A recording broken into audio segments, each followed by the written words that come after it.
Thank you for taking the time to listen to Turkie Talk, where I, Reuben Turkie, psychotherapeutic counsellor, hypnotherapist, supervisor, lecturer, trainer and mental health consultant, sit and speak with exceptional people. Why Turkie Talk, I hear you ask? Well, it's my surname. Feel free to insert as many gags as you like. My personal favourite being not quite stuffed next Christmas. Joking aside, back to the essence of the podcast. Turkie Talk holds a mirror up to what happens at RT Counselling, my private practice. When people find the courage to seek therapy, an unfurling begins. The floodgates open, the tears fall, and a healthy, cathartic, emotional outpouring starts to unfold. It's a privilege to sit with these people every day, to witness their growing self-awareness and in some cases, their self-actualization. To watch the regrowth of the person they needed to rediscover. But Turkie Talk reaches beyond the therapy room. It is conversations with inspirational, incredible people whose stories it is humbling honour to share with you. So take 7 deep breaths. Yes, 7. Settle into a comfortable chair, snuggle down into your bed, put on your headphones, find your special place wherever that is, and immerse yourself into Turkie Talk. Hello lovely people, I'm honoured today to be sat with Reuben Waite, author and founder of Fearless Business. That's right. So I'll pass over to you. How would you introduce yourself, Rob? Yeah, so I've been in business 22 years, dedicated husband, family of 2 amazing daughters and dog dad. We've been settling the dogs down, haven't we? And then the 2 businesses I've run, so I ran a marketing agency for 12 years. Mm-hmm. When family came round, it seemed like a good opportunity to kind of restructure things sort of lifestyle-wise. So sold that agency in 2016 and then essentially set up the coaching practice, which I run now, so Fearless Business. Mm-hmm. 6 books written across varying sort of business subjects. 7th one is underway, so that's coming out in June, I think, and that's all on pricing and things like that. Okay. And then when I'm not dadding, husbanding, working, you can normally find me out on the archery range, being Robin Hood as opposed to Robin Waite, shooting holes in paper, basically. Brilliant. You mentioned family there, and of course we first met through our children, our respective children going to the same primary school. So I guess we've known each other in a friendship capacity, and just to mark my appreciation for you offering to do this, perhaps I should begin by giving an overarching impression of what the subject is today. So I'm full of admiration for you because I believe you've been sober now for nearly 2 years, is it? Going on 3 years, yeah. 3 years, yeah, it's been my 3rd year, in June. Time really does fly. Okay, incredible. I suppose I was wondering if we could start by you giving us a bit of background just to the reasons that led you to make that decision.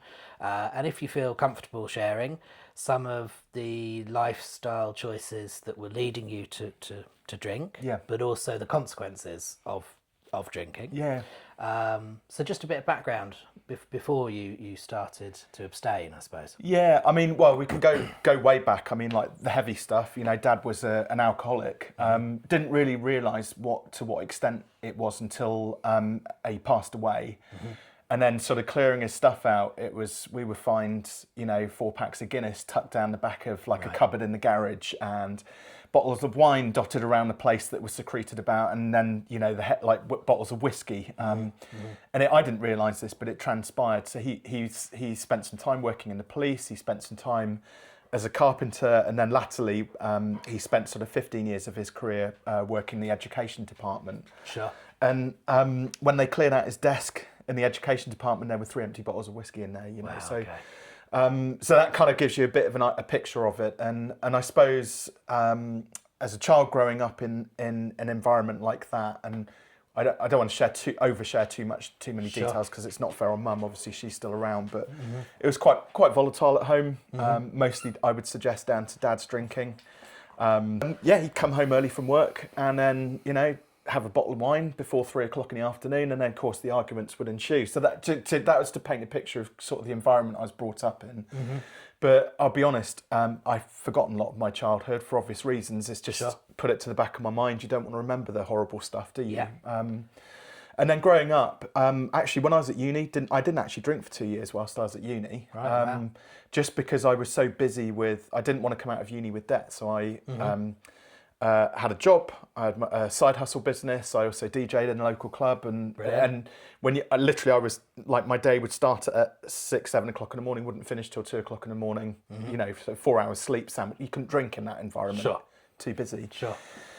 Then sports clubs, hockey, rugby, I used to play a lot of sports, very much it's a drinking culture, so you kind of just get taken up with it, don't you? And peer pressure starts to bow in. And it felt fun for a while, and then I started to realise that actually I was in sort of my late 20s, early 30s, it was becoming a problem. And that was probably the first sign, I suppose, where you know, I started to become quite angry as a you know, went from being a happy drunk to an angry drunk. A couple of times, and you kind of think, oh well, it's normal, don't you? You kind of label it, but you know, starting fights, I would go not full on like, you know, physical, street brawls and things like that, but just trouble for unnecessary trouble. Put it that way. And then kids come along, and again, it was just that thing where it got to a point where. And it wasn't because of the kids or because of family life, but I think it was that reflection of what I had grown up in. I started to repeat that pattern, and I would walk past the back fridge, you know, oh, have a beer. And then next thing you know, pull out a bottle of wine, top the glass up. And next thing you know, it's like, oh, I'll let the dogs out for a wee. I'll fill up my glass of wine. Oh, I feel a bit down. I'll have a glass of wine. Oh, I feel happy. I'll have a glass of wine. Oh, it's Friday. And it just went on and on. That cycle ensues. Very much. And I was like, and then one day I was just like, why am I doing this? Why, like, what is it? And I just wasn't particularly like happy, basically. Sure. You kind of look around, and I've got every, you know, got the wife, the kids, the dogs, the cars, the business, and you kind of think, well, why? I think actually a lot of my unhappiness was from my childhood. Okay. Not to pass the buck on to my parents, but. And it was just a habitual pattern from what I was familiar then, and I was repeating that in my family environment, what I knew to be familiar to me. But yeah, where it culminated, you were a part of this. Okay. Well, not you. Not I say it's the royal you. It wasn't you specifically. Sure. But it was. There was particularly. We went out with the school dads on a rugby night. It was a friend's 40th birthday. Yeah. You know the day. I do, and I know the guy you're we're mentioning. Like 10 pints of Guinness in or something like that. I had a fantastic day, but God, I had a 2-day hangover and just felt rotten. And when I went to get on the train as well home, I ended up in Dursley instead of Stroud, you know, so I had to get my brother to come pick me up. Yeah. Totally embarrassed myself. I was talking utter rubbish, you know, to my brother, and then just felt totally rubbish, you know, for 2 days after that. So that was kind of the start of it. And I suppose this is, what, 3 years ago? I would have said so, probably about 3 years ago now. And then it rolled around, and I don't know who mentioned it to me, but somebody mentioned The Easy Way by Alan Carr. Yeah. So he's known for the Stop Smoking book, and obviously he's done the same for the Stop Drinking book. And I just I listened to audiobooks, I downloaded it, and I'm listening to this audiobook in sort of the spring, 2.5 years ago. And he what's really fascinating, he encourages you to drink whilst you're reading the book. Right, so you've got to sit there with the drink. Seems unfathomable. Yeah. But... and I won't you can ask me questions about the book if you want me to, but everything that he was saying, I was like, oh shit, oh God, oh. It was like everything was like really hitting home. So it resonated. Yeah. About all the stories we tell ourselves about like alcohol and things like that. And then the final straw, I went up to an event up in Newcastle, which I go to every year. And it just so happened, so we'd been to the after party, and I plugged in my headphones on the walk back to my hotel. It's only about 20 minutes, and I knew that I only had 15 minutes left of the book or something. Oh, he says, listen to the book whilst you've got a pint in your hand or a drink in your hand. So I was like, right, I went and found this pub. I'm sat in this pub listening to the end of The Easy Way. And there's a homeless person out in the street going around picking up fag butts, you know, and I'm sat in this grotty pub in Newcastle. I mean, Newcastle's nice. It was just the pub wasn't. Sure. It's a grotty pub in Newcastle. And there's one other bloke in there drinking on his own, and I'm like half a pint in. The book ends. Left the drink. That was it. I was done. Okay. Because all of it, you realise all of a sudden, like the environment you create for yourself and you put yourself in, like summarised in this moment with this homeless person literally on the other side of the window picking up fag butts. Sure. I'm sat on my own, away from my family, this other lonely bloke in there, and and everything else which he describes in the book. Yeah. And I was like, done. Okay, so that sounds like a kind of monumental, pivotal shift moment. If I just rewind the tape back slightly there, if I can. Yeah. Just to sort of paraphrase and really just reflect back some of the brilliantly congruent stories you told there, and thank you for being so honest about it. Just a little of your personal story, I suppose. You know, you used the word, you didn't say unsettling about, you know, witnessing dad growing up, but it was destabilising, certainly. Yeah, massively, right? yeah. And from a kind of psychodynamic perspective, what can happen there is children, that's their template. That's ultimately what they see and witness, right? And the ramifications of that can be very varying, but could include, you know, seeing physical, psychologically abusive behaviour. Okay? Yeah.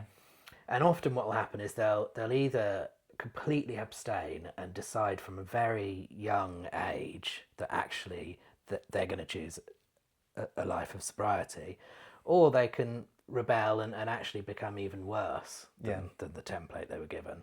It's interesting in your case because what I heard there is that there was something in between. You actually abstained from alcohol during university time, which is normally, you know, party existence where people do kind of experiment more. And I guess it was quite poignant hearing you then talk of your journey to becoming a father and perhaps not wanting to repeat those behavioural patterns. And I just wonder briefly if you could touch on that, whether there was ever, whether it was shame or guilt. You know, you mentioned being in the car with your brother and just sort of talking gibberish. Yeah. So around any relatives, whether that's your children, your wife, and if, you know, that feels too personal, that's fine. But whether there was any kind of like shame around that contributed to the reasons for wanting to stop. That's a good one. I wouldn't say necessarily shame or guilt. I think, without sounding like a total narcissist, you know, that I don't look back and regret. I'm Good. like, you learn from it and you move on. Yeah. You know me, I've worked for many years with therapists to kind of deal with all of this sort of stuff. So, but yeah, I suppose there were moments the next day when you have that awful, you know, that grogginess and everything, and you're thinking, why have I done this to myself? Why am I doing this to my family and not functioning as a dad? Yeah, so there probably was a tinge of sort of shame and guilt within that. Okay. The key thing though for me was like, I didn't want the girls to grow up in a volatile environment because of something that I was doing to myself. Yeah. Volatile was the word you used. Yeah. Okay. Had you finished there? Yeah. I suppose also you touched on the sort of habitual patterns that we all use with alcohol, and some of those conscious, some of them not. When we are literally, you know, taking the dog out and there's the pub, I'll just pop in, and it seems like a reasonable excuse. And you know, in therapy terms, we talk of like the wheel of addiction and the 4 or 5 stages within that. And not to imply that you're a full-blown alcoholic at all. I don't mind using that word. I think there are times when I've been heavily reliant on it. Yes. You know. Yeah. It's a crux. A crutch. Sorry. You turn to it. The good, the bad, and the ugly times in your life. Absolutely. And for no real apparent reason, but obviously there is deeper sort of seated reasons there. I don't mind saying that I am at points in my life of had alcoholic tendencies. Okay. And interestingly, a tool you used was the Alan Carr book. Yeah. So on that cycle, it talks about pre-preparation, preparation, and maintenance, essentially. Contemplation, maintenance. Yeah. And I just wonder how long a process of contemplation there was during the time when you were still drinking and reading the Alan Carr book, and in what ways it influenced you for better or worse during that time period. Yeah, well, probably 41 years of contemplation. Yeah. You know, but you know, It's true. okay. But jokes aside, probably there was a good sort of 3 or 4 years before I made the decision and picked up the book and started listening to it.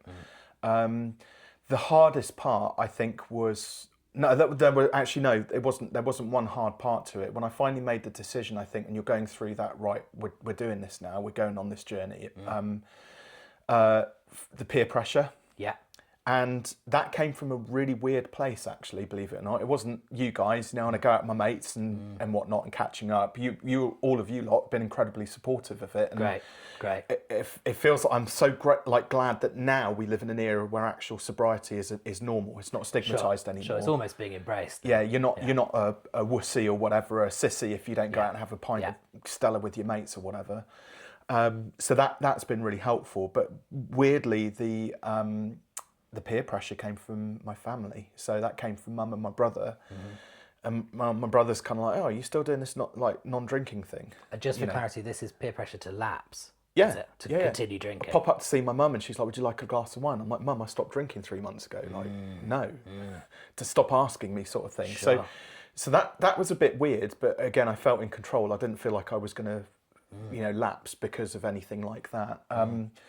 And then really the thing which I had to work on probably for the first 6 months was just all of the old habits, because it's so easy just to walk into a pub, for example, where a lot of your social life is around pubs, isn't it? Especially here in the UK, you know. Walking into a pub and rather than looking for your favourite tipple, favourite beer or cider or whatever, trying to force myself to get into the habit of the first thing that I do is I walk straight up to the bar and I ask them the question, what non-alcoholic beers or ciders do you have?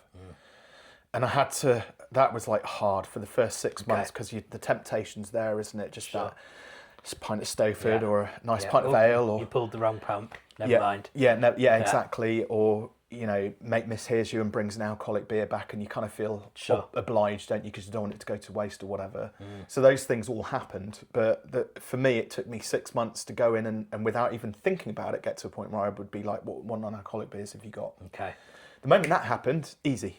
Fantastic. Literally, I mean, we're we're blessed because the quality of like non-alcoholic beers and ciders and even wine now, you're starting to see like the quality's good, tastes the same, gives you that same nice feeling, relaxation feeling, you know, that you're looking for, but you don't get all the side effects, the hangovers and not being able to drive and the argumentative side of you and all of that sort of stuff. Fantastic. I'm glad you arrived at that story because I was with you for the Saracens Gloucester game. Yeah. And you know, it's like you were recounting earlier, you sort of find yourself suddenly 7 pints in at half time because you've been encouraged to have 2 pint pitchers. Yeah. And the conscious brain is just alert enough to be saying, would I be enjoying this more if I was sober? And it brings me to a question I asked you. I think we'd gone to afterwards for a couple. And around the maintenance and the techniques that you're using, and you said that exact thing, that you kind of focus in on which really well brewed non-alcoholic beer am I going to get enormous pleasure out of. And you're right, you know, the taste profiles are so much better. So I suppose the question I'm coming to is, given that you're 3 years in to complete abstinence or sobriety, I suppose the first simple question is what would you term yourself in terms of your relationship with alcohol now? I would say I still have a pretty rocky relationship, and I'd be lying if I said that I hadn't drunk at all in the last 2.5 years. Okay. So, you know, Charlotte and I have shared a glass or a bottle of champagne on Christmas Day, for example. Mm-hmm. And there was one afternoon where there was nothing going on, and I went down to the pub and I did have 3 pints of alcoholic cider. Mm. So, you know, there's the odd time, but I did feel pretty bad about that whole sort, you know, doing that, because you kind of feel like, oh God, is it going to escalate? Is it going to you know, carry on? But to be fair, like now, I mean, speaking of the rugby, for example, it's it's quite interesting when I'm sat there and listening to you guys talk, right? Or I'm involved in the conversation. You know, you get to 5, 6, 7 pints, and then you're all starting to slur your words and really talk a load of shit. Yeah. And it's funny, like, don't get me wrong, but then I'm kind of like, consciously, I'm like, oh, I fancy a warm drink now. So you might have noticed when we go and watch, I'll just toddle off and I'll go and get myself a cup of coffee and slice of like millionaire shortbread or something like that. You know, just something to snack on. And, you know, you're all filling yourself up with Guinness calories, and I'm there just having a coffee and a nice cup, you know, bit of cake. So it's like replacement with, and those are treats for me. Yeah. You know, the Guinness, when we drink, for example, on the rugby, it feels like you have to. And now that I'm not part of that, I'm like, oh, I get to choose what I want to do. Sure. A couple of things to pick up on there. I mean, first, a sort of jovial one, I suppose. You know, there's great advantages to you being our nominated chauffeur, and what a fine job you do of it. But I remember almost like a sobriety check-in that I had with you, and we must have been 7 or 8 in en route back. And, you know, here's myself and 2 of our other mutual friends thinking we're having these deeply kind of perceptive intellectual conversations, and I think I asked you at the time, like, where would you rank this, you know, 0 to 10, from bullshit chat to highly perceptive? And I think you said, although I was drunk, I'd put it about 7 Rubes. And so I just sort of, I suppose I'm just relating to that feeling. And, you know, I've had attempts at sobriety myself. But it's interesting bringing it back to the cycle of addiction, or the wheel of addiction, which can be applied to gambling, you know, drug addiction, the basic even principles. things like business or sport. Like people get massively over obsessed with sport or food. Yeah. You know, not just eating lots of food, but also not eating food. You know, there's all of these different addictions. A fixation can develop from many places, absolutely. But the model I use includes at 3 different points in that cycle lapsing, and the idea being that actually you alluded to it, you know, I think you said, I do feel bad, I did go to the local and have 3 pints, but actually what that's about is trying to minimize the sense of shame and guilt if you do lapse, because what can happen is then you just decline massively. For me, if I was to define the word lapse, and again, you could argue that this is maybe making excuses, but that would be like 1 trip to the pub turns into 2 to 3 to 4, and then next you know, now you've got alcohol back in the house, and you're in a bed, reaching into the cupboard and everything else. So this was just do you know what? I've been bloody good. I'm going to treat myself to 3 pints of cider and have a fun, jolly walk home. Well, I was going to say the stumble home must have been very enjoyable. And I was happy, like that, and that's the difference. I think there's a majority of the time I would say I've turned to drink because I've been unhappy, whereas that time I was like, I felt happy when I made the decision and I went there, and it was conscious and there was a limit to it, and I felt happy coming home, and it was just you know. Yeah. So, perhaps it's helpful to just interject at that point and talk about the neuroscientific stuff. You know, a lot of people either don't know or dismiss the fact that alcohol is a stimulant, but it's also a depressive. Yeah. And those moments where you wake up feeling hungover, or even, I don't mind confessing myself, times where I felt drunk or should be feeling drunk, and it not being enjoyable or not getting much sensation from it, and thinking this is entirely pointless. Yeah. But I think the dangers in terms of people's mental health is it becomes used as a crux or a form of escapism, and then that cycle develops, and you have a problem because it's altering your brain perception. Yeah. You know, neurologically it's impacting or worsening the mental health issues. I guess so. To bring that to a more positive story, something else you've brought in our conversations about how one of the first things you said in terms of like the benefits of remaining clean, if you like, have been the positive benefits it's given you in terms of your own mental health. Can you tell us a little bit about that? Yeah, so one of the things which I noticed was that, you know, when I had been out drinking, it didn't matter who it was with, you forget the conversations, elements of the conversations you've had. You know that you've had maybe fun, or you know that, I don't know, but I couldn't pinpoint certain the detail, for example, you know, but I mean on like meaningful occasions. So Charlotte and I went out on a date night, for example, and maybe I had 2 or 3 glasses of wine with the meal, and then come back a little bit tipsy. And you know, Charlotte doesn't drink a lot anyway, so it's, but you know, that's something which should be really meaningful between the both of you, and it's slightly clouded by the fact I can't remember everything that we discussed. And that for me was like quite a moment for me when I realised when we go out on our date nights now, or you know, when we go and watch the rugby now, and I can remember every detail of it, you know, and that just makes the whole thing that much more enjoyable. The depressive side of it, yeah, crikey, I don't miss that in the slightest. Like that. That's. I mean, I've had now three major periods of depression in my sort of adult life. Sure. And I would say 2 were caused purely by alcohol, and not the other way round. I think. You could argue like it's chicken and egg, isn't it? Which one causes which? But Sure. for me, I feel as though a couple of them were very much brought on by the amount I was drinking, and I was just totally oblivious to it. But yeah, since in the last sort of two and a half years now, generally my level of happiness has gone up by probably, like, if I could measure it, it's gone from like a baseline of a 4 to more of a baseline of a 6. You know, so you get the highs and the lows and everything else, but it's that baseline. Edged up. Yeah, and just being more conscious, like when you're out and about, having the conversations and intentional with it. Thanks again for sharing that, and particularly revealing the episodic depression, which of course I can relate to as well. You know, I wouldn't be a psychotherapeutic counsellor without going through my own stuff. I think, you know, just to sort of summarise that piece,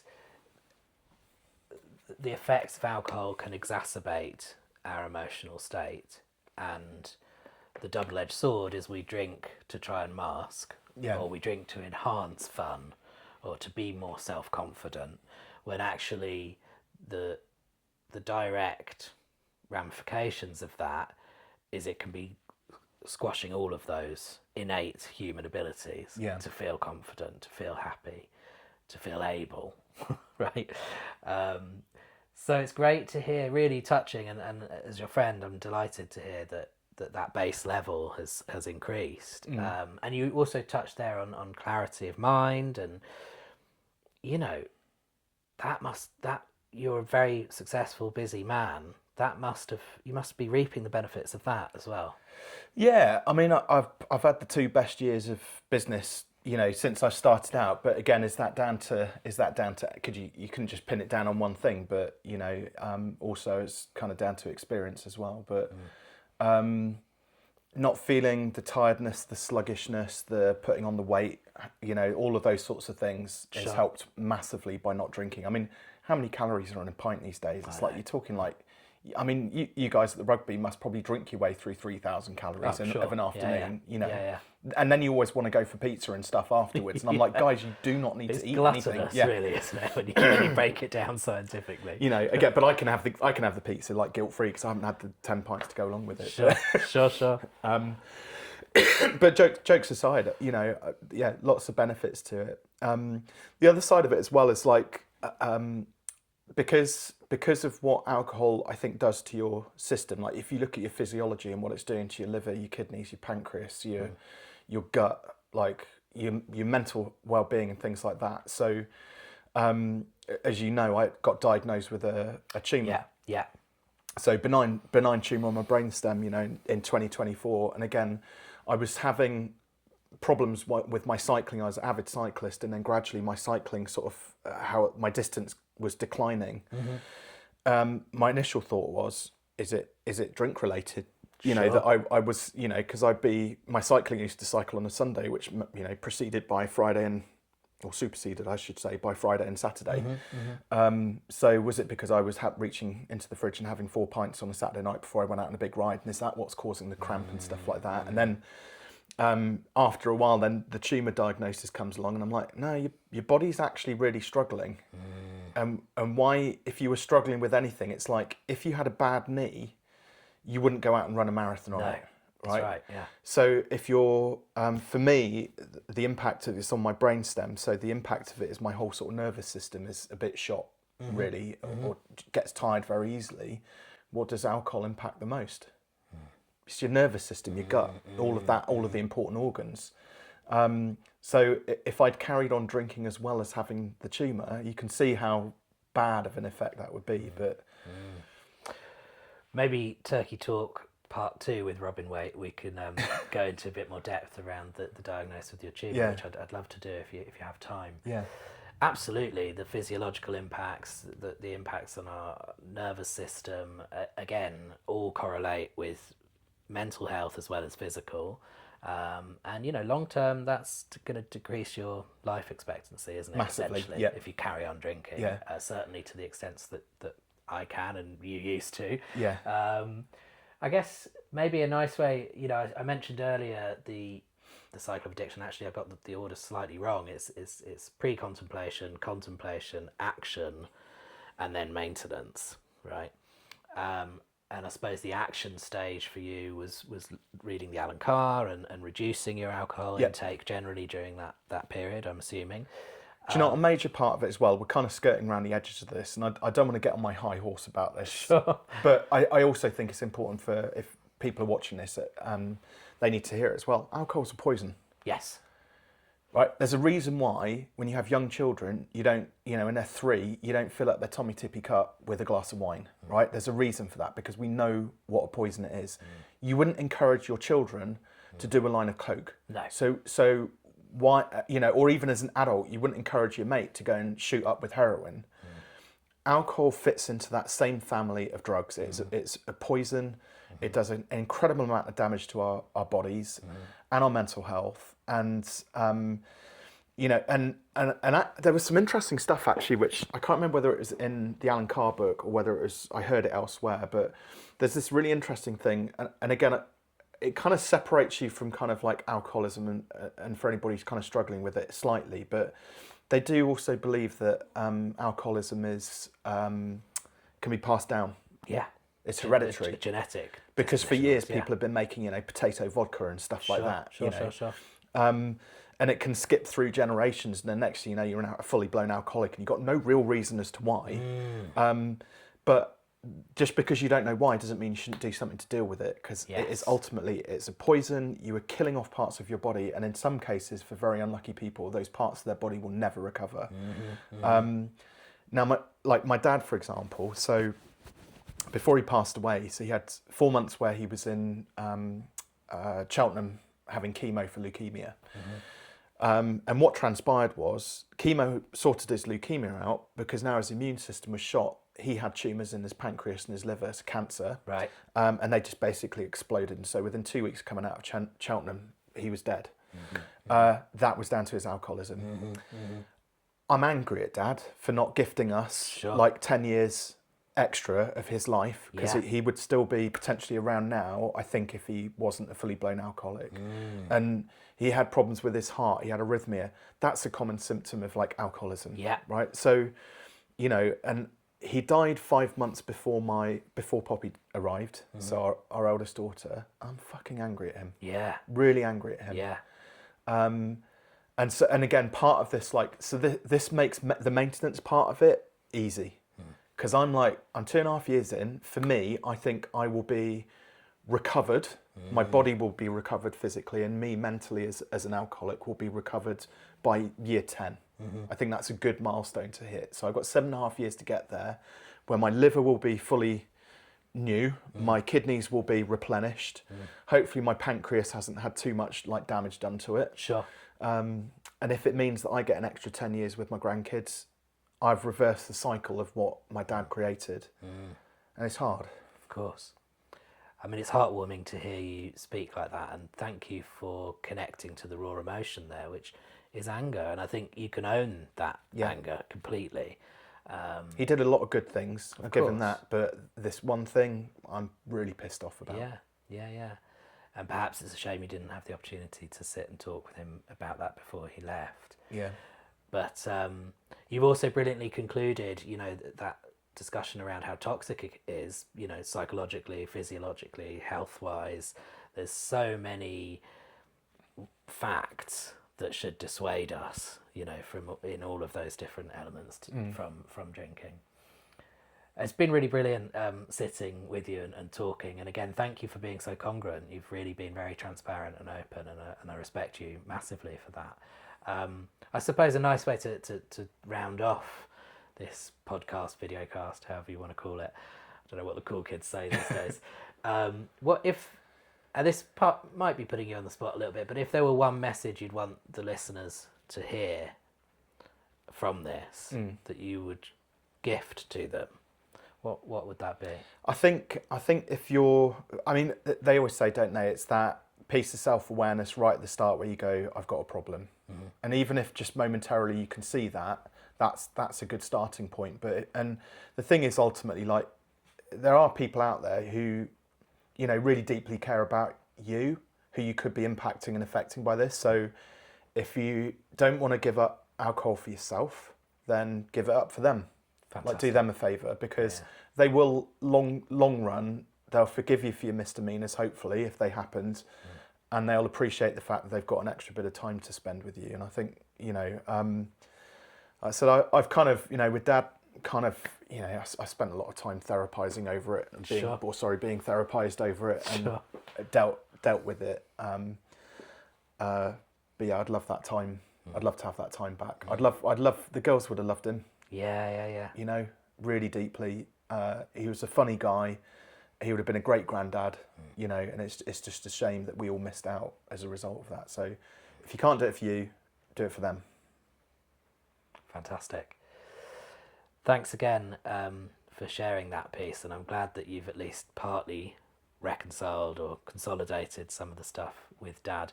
It's been a real honour. You've provided some really fantastic insights, and hopefully we'll do this again sometime. So, Rob, thank you so much. My pleasure. Thank you. Thank you, mate. Good Cool. stuff.